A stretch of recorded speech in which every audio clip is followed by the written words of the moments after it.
Hey everyone, today on People Now, the Golden Globes, biggest winners, best moments, and OMG jokes from host Ricky Gervais. Plus the hottest Hollywood couples turning heads on the red carpet. And we're recapping the fashion moments that stole the show at the Globes. Also today, just a crazy freak thing. What exactly happened to Peter the pilot while filming The Bachelor? We're getting an inside preview of this season's wild adventure ahead of the premiere as Peter Weber searches for love.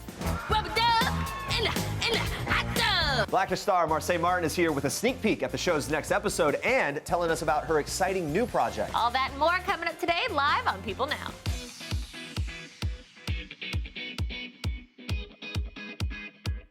All right, here we go. Happy Monday, everyone. Welcome to People Now. Here we go. First show of 2020. It's a very special first show. We have Kristen Kelly joining us, filling in for Andrea. Good to see you. And to be here. The Golden Globes were last night. Yes, we're going to be looking back at all the big winners and best moments. And joining us to break it all down is People's senior editor, Brienne Heldman. Hi, Brienne. Happy New Year. Thanks for being here. Good to see you. Let's jump right into this, starting with the night's big winners, historical film 1917. It took home the Golden Globe for Best Motion Picture Drama. And the award for Best Television Series Drama went to HBO's Succession. So, Brienne, surprised about the 1917 win or no? Yes, definitely a bit surprised. That seemed a bit of an underdog. Well, it was a big year. The category had Joker, Marriage Story, The Two Popes, The Irishman. That was a very competitive one, for sure. 100%. And I said my money was on The Irishman, and I was very wrong. but with the star power and everything else and the buzz, I kind of felt that way too. Yeah, absolutely. So, yeah, big moment. All right. A little bit of a surprise. And what about Succession's win? Did that come as a surprise to you too? Only a little bit. Succession has been a bit on a tear lately, and it was a huge category with amazing competitors. You had Big Little Lies, you had The Morning Show, you had The Crown. I mean, it was massive, that category, so someone was going to have to take it. Succession has gained momentum, and it continues to gain momentum. So I'm not that surprised by that one. I feel like there's a lot there for it. The Best Motion Picture Musical or Comedy went to Once Upon a Time in Hollywood. Another one with huge stars, Brad Pitt, Leonardo DiCaprio. Big, yeah. Talk about this, what this means for its chances as award season kind of kicks into high gear moving forward. Well, there was zero surprise with this win, and there's going to be zero surprise when they are announced as Oscar nominees, and I would not be surprised if they took it home all together. This is the kind of movie that Hollywood loves, and it was accessible for viewers. People liked it. You're right, it kind of has both things. The audience loves it, and those voting groups really are all about it. It's for the people involved and the story that it tells, right? Yes, that's so true. An Amazon series, Fleabag, won Best Television Series, Musical or Comedy. Its creator and star, Phoebe Waller-Bridge, was as funny as ever when she accepted the award and flirtatiously thanked Obama for the win. Take a look at this. I'd like to also thank Obama for putting us on his list. As some of you may know, he's always been on mine. And if you don't get that joke, please watch season 1 of Fleabag really, really quickly. Power rarely gives up without a fight, particularly in places where there are divisions of tribe, divisions of sect. Yeah, big moment there, if you've seen the show. Brienne, we know we aren't getting any more Fleabag. The second season was the last. So that opens the door for some other series to be award contenders. What are the ones to watch? What do you think? Ooh, that's a tough question. I mean, we have the final season of Schitt's Creek coming. I think that will be a big contender going forward, at least for another year. And, you know, you've got some pretty amazing things happening on NBC, so I'd keep an eye out for Zoe's Extraordinary Playlist, which premieres tomorrow.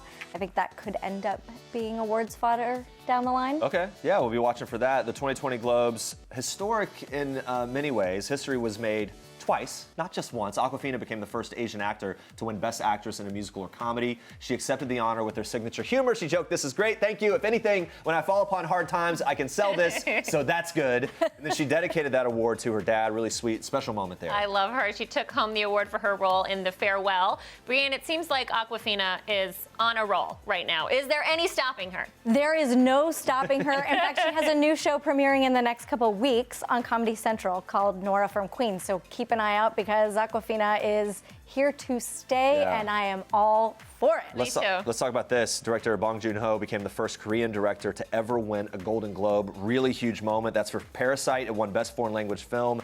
I mean, that everyone's talking about Parasite. Yeah, he brought a translator on stage to help with his acceptance speech, and he asked people to pay more notice to foreign films, saying, quote, "Once you overcome the 1-inch tall barrier of subtitles, you will be introduced to so many more amazing films." Good advice. Pay attention. Look for some more films. How important are these wins for representation? Especially, you think about this just a year after Crazy Rich Asians obviously made a splash last award season. Is the momentum going to continue in this direction, do you think? I absolutely hope so. And I do think he made such a great point about foreign films, and Parasite is worth seeing. If you have not seen it, you must see it. But yes, I do think that it's great that we keep having those moments. At the same time, we are still talking about an award show that did not give any nominations to female directors yet again. Yeah, so there is definitely room for improvement, but also There always is. There always is, and some good highlights though as well. All right, we're going to move on to this. We got to talk about Tom Hanks. My favorites. My heart swells every time I see him and every time he speaks. So he was honored with the Cecil B. DeMille Award Sunday, celebrating his outstanding contributions to the world of entertainment. He gave the most emotional acceptance speech. We love this. Take a quick look. Sorry. A man is blessed. A man is blessed with a family sitting down front like that. A wife who is fantastic in every way, who has taught me what love is. 5 kids who are braver and stronger and wiser than their old man is. Oh my goodness. But Brianne, he's been an award-winning actor for nearly 4 decades. So why was this one the honor that made him so emotional? I think absolutely because his whole family was there to cheer him on. He also did say he had a cold and that contributed, but Yeah, right. whatever. He was emotional, and he's been the world's dad for 4 decades now. Yeah. I mean, he really has been in our hearts. He's played these characters that have been so unforgettable and so touching and heartwarming. And he just, in general, Tom Hanks is a guy who is a really nice guy. He's got the most amazing reputation, and we need a lot more Tom Hanks in this world. Definitely, you know, as we just watched that clip back before the show, it's one of those moments where as they're cutting around the room to these other superstars, they are just as starstruck and in awe of Tom Hanks as I am. You know what I mean? Like That says something, He right? raises the bar. All right, let's talk about this. Kate McKinnon presented Ellen DeGeneres with another special honor, the Carol Burnett Award for Achievement in Television. The SNL star had a lot of praise for Ellen. Got a little choked up when she spoke about Ellen's decision to come out on her sitcom in the 90s. Let's take a quick look. She risked her entire life and her entire career in order to tell the truth, and she suffered greatly for it. Of course, attitudes change, but only because brave people like Ellen jump into the fire to make them change. For Ellen to be honored and for Kate to present the award, it was a big moment for the Golden Globes and for pop culture as a whole. Talk to us a little bit about that. Well, I think it's really important to look back that it wasn't that long ago that Ellen came out, and it was so groundbreaking in that moment. And we have come really far. We have embraced amazing stars like Kate McKinnon. I'm grateful to Ellen for trailblazing and making way for a star like that. And this was definitely an emotional moment. It almost seemed it was like a more emotional moment for Kate McKinnon than it was for Ellen. But Ellen's been living this trailblazing world, and Kate got the chance to toast her for it. Yeah, absolutely. Many moving acceptance speeches last night, including Michelle Williams. She won for her performance in Fosse Verdon, and just as she did at the Emmys when she won there, she made a powerful speech about amplifying women's voices. Yes, Michelle used her time on stage to applaud a woman's right to choose and to urge women to vote in their own self-interest. Watch. And I wouldn't have been able to do this without employing a woman's right to choose. To choose when to have my children and with whom. Like we said, Michelle made a similar speech when she won her Emmy back in September. Do we know anything about her inspiration behind speaking on this particular issue? Well, Michelle is great at giving award speeches, and she definitely takes advantage of having the microphone and using it as a megaphone for important issues. This one is particularly touching to her. She's currently pregnant, but also she was there with Busy Phillips, who has been open about having had an abortion herself. So I think this is an important issue, whether or not Michelle has had to make that decision in her life. Do we think this is a sign maybe she will continue to be and maybe even become more outspoken about politics as she moves forward this year? It would be lovely if she was, but I don't anticipate that, to be quite honest. She's incredibly private. She's had a really open week with the announcement of her engagement and her pregnancy, and it's great to see, but I think she'll go back to being a private person. Yeah, Michelle Williams also elaborated on that emotional speech backstage. We have a quick look. By nature, I'm a shy person, but I'm about to turn 40, and I realized that over a great span of time, I've changed and I've become stronger and I've become more able, and I found my voice, and I wanted to be able to use it because I know when other people have used their voice, I know what a difference it's made in my life. And I also feel like at this age and where I am in my life, I have so much to give, and it would be negligent of me to not try from this position to hand back everything that was handed over to me. Michelle made headlines prior to the Globes when a source confirmed to People she is expecting her second child, her first with fiancé and Hamilton director Thomas Kail. She, of course, has teenage daughter Matilda, whom she shared with the late Heath Ledger. All right, since there were so many great acceptance speeches, we want to know which one you thought was best. So we've got Michelle Williams, Tom Hanks, Brad Pitt, Phoebe Waller-Bridge. What do you think? Ooh, it's a hard one, but vote for your favorite in our People poll or tweet us using the hashtag PeopleNow, and we'll check in on the results a little later in the show. Brianne, for you, what's your favorite? Where are we going? Team Brad. I loved that speech. That was Really? perfection. He was so excited, genuinely. He was touching, and he was really funny. I mean, you gotta love him taking a dig at Leo.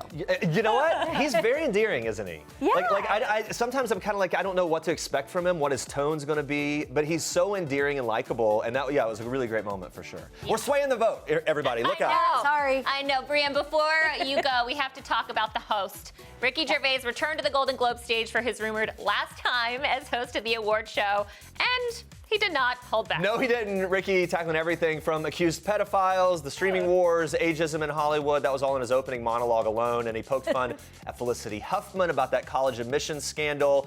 Twitter went crazy about this. So much reaction. Brianne, what did you think of the performance as host? Look, I know it was polarizing, even in the room, but I loved it. I love that Ricky goes there. I love that he says, I don't care. And I think it's really funny. I'm all for it. He's so smart the way he sort of prefaces the whole thing by saying, hey, I don't care. They keep calling me back. I'm just going to do what I'm going to do. And it kind of opens up this whole threshold for him to go in and just roast the room. I agree. I loved it too. Were you surprised by any of the risks that he took? No. I wasn't either. Ricky. I was like, bring it on. Yeah. Come on. I mean, is this really his last time hosting the Globes? What do you think? I feel like this is one of those farewell tours that just keeps going. Yeah, right. Because he said, like, okay, I'll never do it again. This is fifth time. I mean, how many times has Billy Crystal said that about the Oscars? And by the way, when I look on my feed on Twitter, the thing that I think connected with a huge part of the viewing audience was his performance, even maybe more so than some of the shows and some of the movies. That's my take on it. Absolutely. All right, Brianne, thank you for being here. We got a cheers, guys. Here we go. Cheers. We got this stuff to here. award season kicking award off. season, Golden Globes. Thank you for being here. Woo! Okay. We're going to switch gears now. Some of the stars that we caught up with on the red carpet, we asked them what they were most looking forward to in the show. We start off with Jojo Rabbit star Roman Griffin Davis and his excitement about Ricky Gervais hosting the show. Super adorable. Watch this. I'm excited. Ricky Gervais, I guess. I watched all the other ones where he's hosted, and he's hilarious. So you've been allowed to hear Ricky's comedy? Yeah, it's hilarious. I love it. I love how he breaks. He does. Yeah, I like how he bends the rules, and he doesn't care what he says, and it's great. And I wish everyone was like that. Whenever we have a chance to socialize as a cast, as a company, it's fantastic. But this also gives us a chance to schmooze with other friends, people that we love, people that we admire, people that we've worked with in the past. So it's just kind of a coming together. Yes, and I love going to the bathroom and sort of sitting there and the toilet and seeing all the incredible people I'm in awe of. Wash their hands, go to the toilet. It's Put on their makeup. Yes. Not that I'm in the ladies' room. Years ago, I saw Meryl Streep walk into the bathroom, and I literally then couldn't pee. I was too excited. It's like, not that I'm in the ladies' room, I'm not. Just to clarify. And Kristen, you have more for us in Star Treks. Yes, I do. We're kicking off Star Treks today with two couples that shocked us on the Golden Globes carpet. Bill Hader and Rachel Bilson made their relationship red carpet official on Sunday night. The two were first rumored to be together in December, but they seemingly confirmed their status by walking the Golden Globes carpet side by side while holding hands. So sweet. And the public outing comes after they were spotted grabbing coffee together in his hometown in Oklahoma last month. We're happy to see these two together. I think sort of surprised. Cute. I was surprised. Right? Yeah. Yeah. And they were Parenthood stars and real-life couple Lauren Graham and Peter Krause, who hit the red carpet in a rare public appearance together. Their relationship took off while they were filming the NBC family drama Parenthood from 2010 to 2015. But fun fact, before their days on Parenthood, they actually met and worked alongside one another in a 90s show, Caroline in the City. So, more you know. Now you know. Now you know. From two head-turning couples to one head-turning outfit, I love this. Billy Porter has done it again. The actor made quite the high-fashion statement when he showed up to the Golden Globes on Sunday wearing a massive white feather train. The train was so huge, he even brought along a train wrangler for the carpet. But luckily, the wrangler got some time off on Sunday. Billy told E! quote, "Feathers are fragile, the skirt zips off." He added, "It is a dinner and I do have to sit down, and this is not a sitting outfit, it's a standing outfit." The feather train connected to a custom shimmery white tuxedo jacket that he paired with a white button-down shirt, Jimmy Choo shoes, and a Tiffany necklace. Billy is known for his bold and unapologetic style, and I love it. He was nominated for Best Performance by an actor in a drama series for his role in Pose, so his show-stopping look was fit for the occasion. And those are your Star Treks for today. All right, stay with us. Calling all Westworld fans, Rodrigo Santoro is teasing what is to come in season 3. Plus, it's a big day in Bachelor Nation. We caught up with Peter Weber just before his big season premiere. We've got all the juicy behind-the-scenes details. Stick around. All right, so it appears that exes Brad Pitt and Jennifer Aniston, they still share a sense of humor, everybody. Yes, Brad won the Golden Globe for Best Supporting Actor on Sunday night for his role in Once Upon a Time in Hollywood. The movie was released over the summer, took home quite a few awards. Look, this is one of the most buzzed about films of the year, no doubt about it. Absolutely, and Brad was full of jokes during his acceptance speech. And thanks to a clever camera switch, viewers noticed his ex-wife, Jennifer Aniston, laughing along. Yeah, in one funny moment, Brad said this, quote, "I wanted to bring my mom, but I couldn't because anyone I stand next to, they say I'm dating, and that would just be awkward." You could see Jennifer was smiling and enjoyed his speech. I mean, look, maybe with someone else that could be awkward. These two do such a good job of handling the spotlight when they know everyone's watching. They are pros, right? They were married from 2000 to 2005. Of course, they're divorced now, but he attended her birthday party this year, so they're clearly still friends. They're all good. Of course, Jennifer was there celebrating her Best Actress nomination for The Morning Show. A really good night for both of them. All right, so did you guys catch this during the Golden Globes? Will Ferrell gushing over Pierce Brosnan. So Will had tons of compliments for Pierce when they took the stage, kind of overwhelmed by how handsome he is. He is a very handsome guy. He's a stud. I don't blame him. And Will wasn't alone. Pierce's new style was one of the evening's most talked about moments, especially his goatee, which went viral on social media before the night was out. Check that out. It's impressive. Well-groomed, the stash, all of it. Tons of creative interpretations here. Let's take a look at some of them. Here we go. Pierce Brosnan proves that you either die James Bond or you live long enough to look like a Bond villain. That might be my favorite take on the whole thing. I'm all for that, but the majority of people are agreeing that Pierce resembles a sexy Colonel Sanders. What do you think about that? The sexiest Colonel Sanders ever. And we can't forget Pierce's two sons, Dylan and Paris, were also on stage for much of the evening. They were this year's Golden Globe ambassadors, escorting the winners on and off stage. So Fun job. their role also had a charitable side to it. They were raising awareness for Feed. It's a nonprofit that works to combat child hunger. The brothers told People in December that the role was a dream come true for them. Very cool night.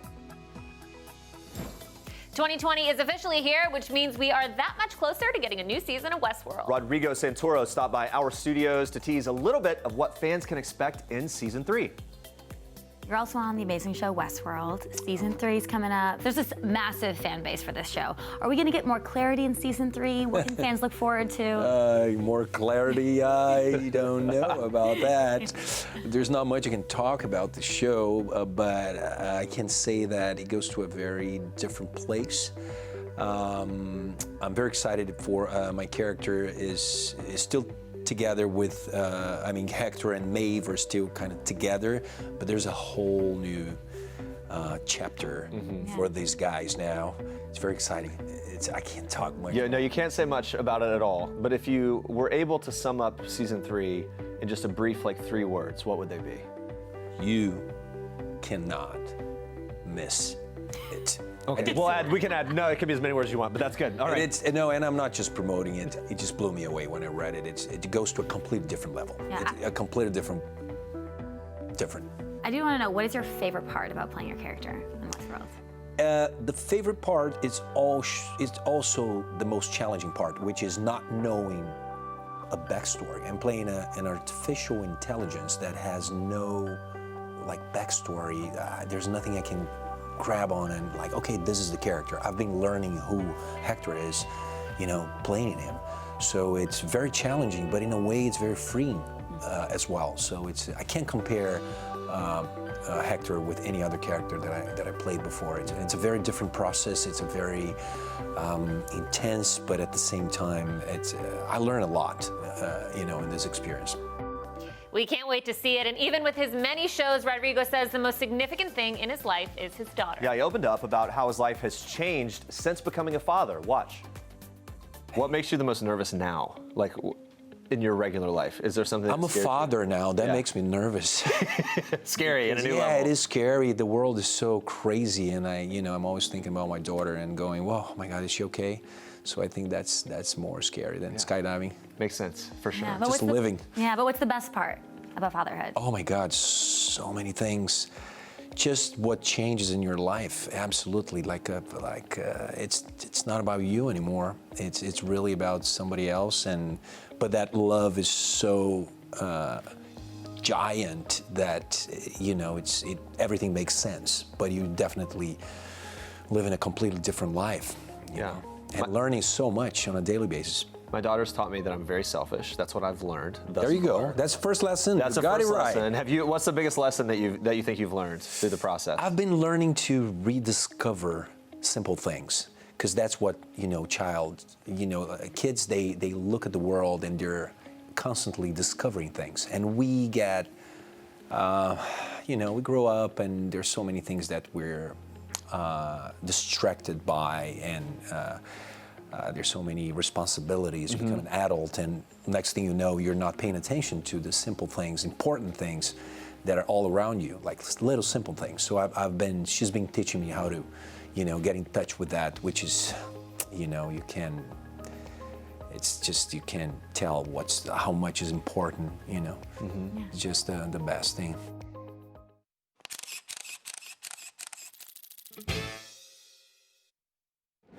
Great. Perfect. I always say that I'm a hopeless romantic, and then coming onto this as becoming the Bachelor now, I've changed that. And I said, I'm not a hopeless romantic, I'm a romantic. I've never lost hope that next person I'm gonna find is gonna be my forever. So I don't say hopeless anymore, because I have all the hope in the world. The season premiere of The Bachelor is back Monday night, and it's already been making dramatic headlines in true Bachelor fashion. Absolutely has. Peter Weber was filming in Costa Rica when an incident on set occurred, sparking rumors about his well-being. Well, he revealed to us exactly what went down. Watch this. Getting into a golf cart, bumped my head, ended up reacting, broke it on a glass on my forehead, which shattered and then ended up slicing my forehead open. Just a crazy freak thing. But, I'm still here, and nothing was gonna slow me down in the middle of filming that. And literally the next day I remember going on a date. So it wasn't, that bad of an injury like everyone thought. 22 stitches, I had an amazing plastic surgeon. Thank God that, he was there to help me out. Stayed, open till late in the night for us to get there, and, sewed me up, did a really good job, and I got a good battle scar. Oh, plastic surgery, good to go. Yep, quick fix. And Peter is known for doing a little something with former Bachelorette Hannah B in a windmill. 4 little somethings. Bachelor Nation couldn't stop talking about it. Peter admits he is ready for the world to forget about it. I did say there was something that Peter and I did twice. It was actually 4 times. That whole part of my life has just been kind of blown up in the public, and there's no privacy there. To be completely honest, I've always been someone that's been more private about that. I know people have had fun with it, and I guess it's a good thing that I've kind of been laid back and easygoing about it, but honestly, with my private life, it's my private life, and I don't necessarily like that defines me. I don't want that to define me. There's so much more to me than just a windmill. I have one question for you. What's that? Are you ready for round 5? The best part about that whole thing was the parents' reaction, right? Anyway, this season already making fans go OMG. It hasn't even premiered yet. Even though Peter is calling the shots as the Bachelor, he was in for a shock when his ex Hannah actually showed up during filming. Yeah, hear what Peter had to say about Hannah's role this season. It's Hannah! What? I can say that I was very, very surprised. First of all, just she shows up. I've heard stuff already that people think it's fake or it's not real or it's produced. Being quite frank, it's 100% real. And all those emotions were real and they resurfaced. What'd you say if I asked you to come be part of that house? Even though it didn't work with us on The Bachelorette, obviously that relationship still meant a lot to us. And I think you guys are gonna see just really how much it meant to us when you watch that episode. It's Diane Johnson, celebrity at the party! And now, here is the one and only Diane Johnson!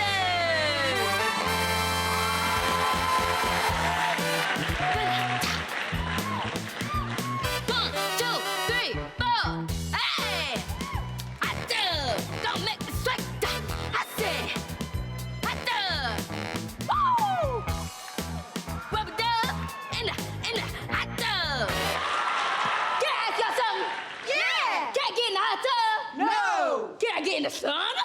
No! Can I go swimming? Try swim cat. Well.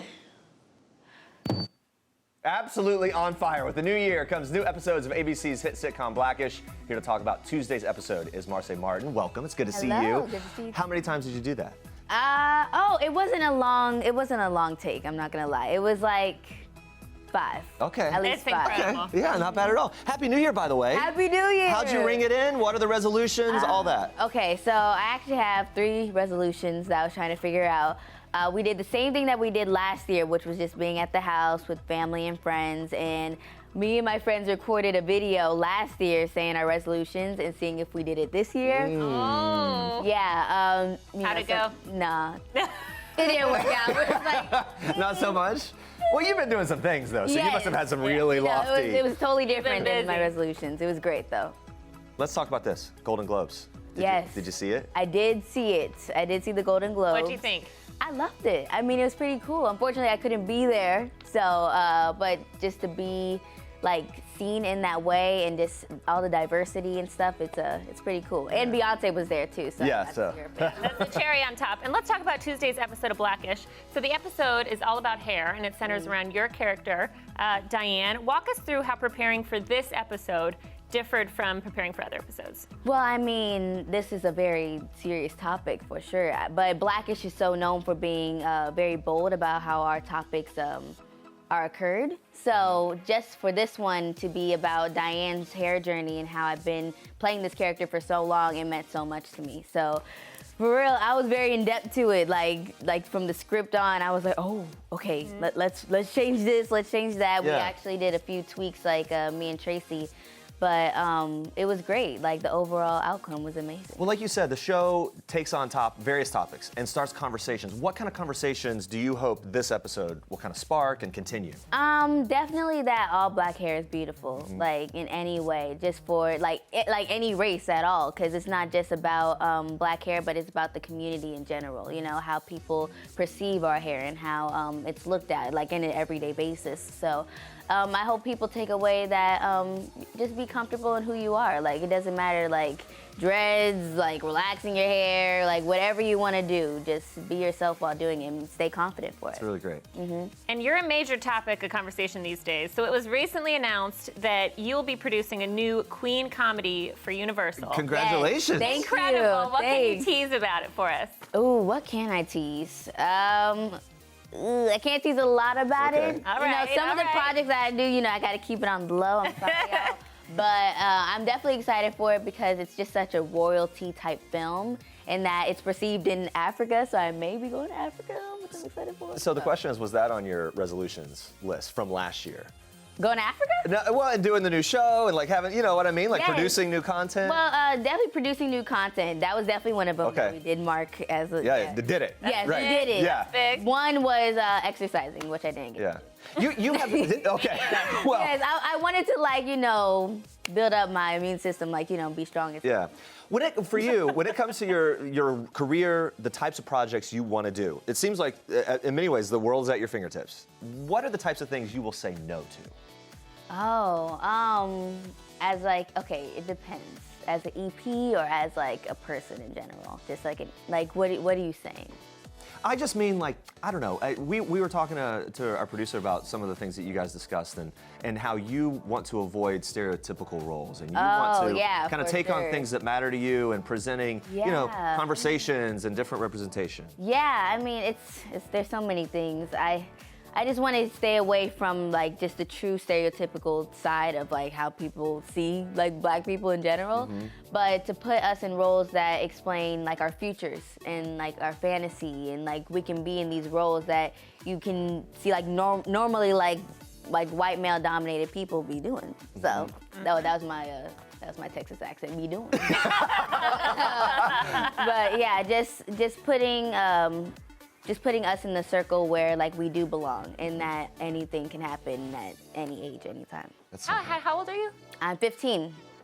Can you believe it? Global domination. 15 Global domination. years old, you are I'm telling you, it's incredible what you're able to do. So you have Blackish, you're producing the Queen comedy, you run your own production company at 15 years old. Yes. Oh my gosh. And now you've launched a YouTube channel. So that's kind of a new endeavor for you. Tell me about that. I mean, I've always loved YouTube. I watch YouTube like all the time. So to actually have one where I can express myself and have people show like, well, actually see my authentic self, because a lot of people don't really show that in this industry. It's like, oh, people think like we're robots or like we can do this or that, and like we're not normally like the same person as everyone else. So to actually have a platform where I can just be myself and be authentic and be comfortable in the space that I'm in and just actually show a camera of what I'm doing is pretty cool. You've got all this going on. You're also honored in December at the Bounce Trumpet Awards. Yes. Very big deal, huge accomplishment. A lot of iconic celebs there. What was kind of the takeaway? Anyone you met or were excited to meet? Ooh, you know what? It was kind of more of like a family reunion. Was it? Yeah, I mean, yeah, there's so many people there that I was kind of freaking out over because I had to do a speech and all that, and I was like, I don't know what I'm gonna say, but we're gonna just keep going. Yeah. But yeah, I saw Martin Lawrence there, Cedric the Entertainer, of course my TV dad Anthony. Just being in that circle of feeling comfortable is the best part for me. Yeah. And you've got so much going on. Is there anything that you look forward to at the end of a long work day, like a mundane activity to just relax? What do you like to do? Ooh, I like to do. I like video games. I like swimming. I like hanging out with friends. Just whatever kind of like woo-saws me, like eases me. I like that word. Yeah, even sleep. Okay. Sleep's the best thing. I was gonna say that's right on the top of my list. That would have been the first thing I said. Mundane, I'm asleep. Yes, exactly. It's so good to talk to you, Marsai. Yeah, thank you for being here. Thank you for And guys, make sure to watch Tuesday, January 7th episode of Blackish on ABC. This crimson moon. We are loving the folky, soulful tunes of 15-year-old artist EmiSunshine's song Crimson Moon off her latest album, Family War. So Emmy has been writing and singing music since she was about 4 years old. No big deal. Came out with her first 2 albums at just 7, and her style quite different than any other teenager. She told me and Andrea all about it. I started writing at a very young age because my mom was a writer way before I was born, so it just kind of gave me a head start, I guess. But I think that, I mean, I've gotten a lot better at my topics, I think. Yeah. The topics for a 7-year-old are a little different than... Well, I was writing murder ballads when I was 7. Okay. Wow. I still write those, but I mean, like, there's a lot of different stuff now. Yeah. So besides maybe murder, what are the other musical inspirations that you have? Where do you get inspired from? Well, mostly just like the stuff I see, you know, out in the world in general. I mean, I think that it's where I get a lot of my inspiration, and I eavesdrop on people a lot, and that's where I find a lot of my stories. Oh, that's fun. Is there a person or musical artist that you kind of looked up to? Oh yeah, I mean there's many. I mean I used to listen to I still listen to a lot of Dolly Parton, a lot of Jack White, a lot of, well I guess the Louvin brothers are one because they wrote really cool murder ballads and they had like this close harmony. So there's a lot really. Let's unpack your obsession with murder. What's the deal? I'm from East Tennessee. That's what we write. I mean, that's just it. East Tennessee, home of murder music. Yes. But it is interesting, though, that from such a young age that took an interest. And I get it. There is some intrigue to that. Did your parents say anything about that? Were they concerned? Well, you know, it wasn't like close family that was concerned. It was like, you know, family off to the side we don't really see very often. They're like, oh, that's nice. You know, it's just like, we're gonna silently judge you here with like a bless your heart behind Southern it. thing, yeah. Oh, bless her heart. Oh, bless your heart. Yeah, it's that, like the distant relatives, a little judgy when you're writing murder ballads as a child. Emi also shared exactly why she's been drawn to those darker inspirations for her music. Listen to this. For me, I've always just kind of thought of music as, you know, it needs to be meaningful. It needs to have some substance behind it. At least that's what I like. So when I write music, I want to write about topics that, you know, people wouldn't expect of me. I want to be the type of artist that writes music that, you know, means something. I mean, that's what I've always listened to, and it's, you know, what I like. So, I mean, you are what you like.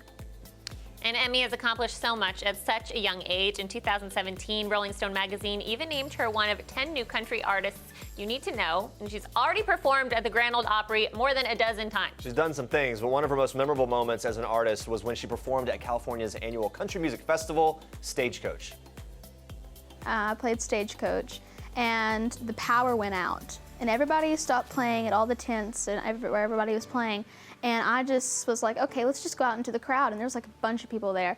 And I went out into the middle of the crowd and just started playing. And that's one moment I will never forget because it was one of the best. And all of a sudden there's tons of people around and just having a moment, yeah. That's really incredible. Is there one place that you would love to play that you've yet to go and perform?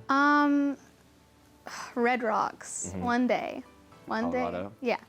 Going to happen. Another memorable moment that sticks out for Emi is when she received the ASCAP Foundation Desmond Child Anthem Award. The foundation recognizes emerging composers and songwriters and also honors the achievements of already established artists. Emi was beyond honored to be recognized. And to this day, she still can't believe how a performance of her yodeling went viral and helped her get to where she is. It was weird. I mean, we thought like it was another video, but it was that video. I mean, we were like, oh, is this, what's going on? Why are all these people calling us? Why is the Today Show calling us? What's going on? And then we saw the video that someone posted of me at a flea market when I was just 9 years old, playing ukulele and singing a Jimmy Rogers tune called Blue Yodel No. 6. And it kind of got me where I am now, I guess. You got a little yodel in there? Yeah, a little bit, yeah. Is it hard to do? I learned from a really cool lady. Her name is Kata Hay, and she somehow, you know, got me yodeling at some point. Can you give us a little sample? Yeah. Yodelay, yodelay, yodelay, yodelay, yodelay. Most impressive thing I've seen in a long amazing. time. Really great. Thank you for doing that. You're That is welcome. everyone in the control room's clapping. Like They're you're going going nuts. crazy. It's so great.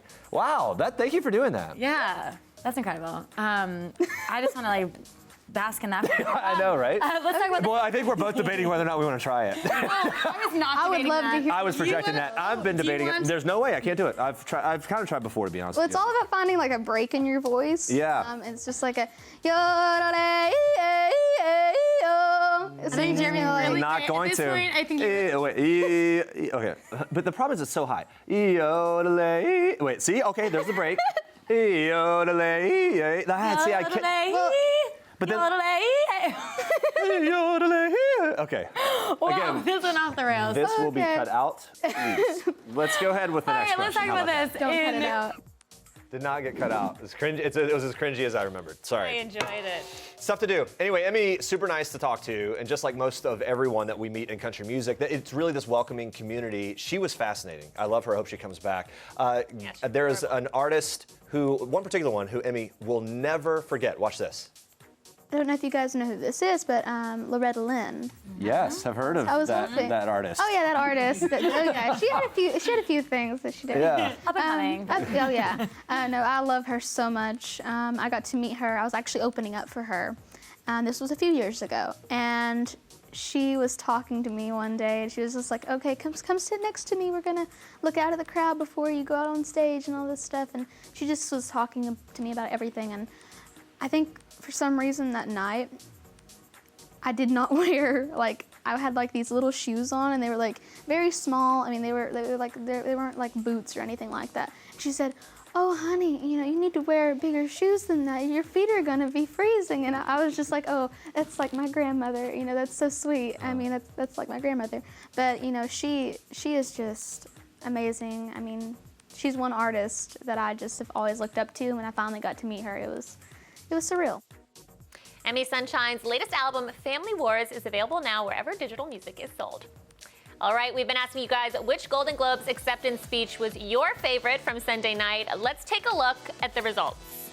Come on, Tom Hanks. Yes! Oh. Absolutely. Tom Hanks had that emotional break at the beginning of his speech, and then he went on to have basically like an actor's workshop and took us inside the filmmaking experience. Absolutely loved it. I loved it. Michelle Williams, second. All right, we'll be asking you a new question of the day tomorrow, so be sure to tune in for that. Coming up tomorrow, Twilight alum Kellen Lutz, he's joining us. He's talking all about his new show, FBI Most Wanted. Plus, Super Nanny returns. Child-rearing expert Joe Frost is back, and we'll hear how she's continuing to help parents everywhere. Can't wait for that. We can both use some advice, and we're going to show some of your parenting memes, which are hilarious. I can't wait. Thank you for being here. Thank you for having me. Happy New Year. By the way, the rule is you can say Happy New Year today, and then it's over. It's been a week. Is that the rule? This is the last day. Okay. Well, get it out of your system. Happy New Year, everybody. Thanks for watching.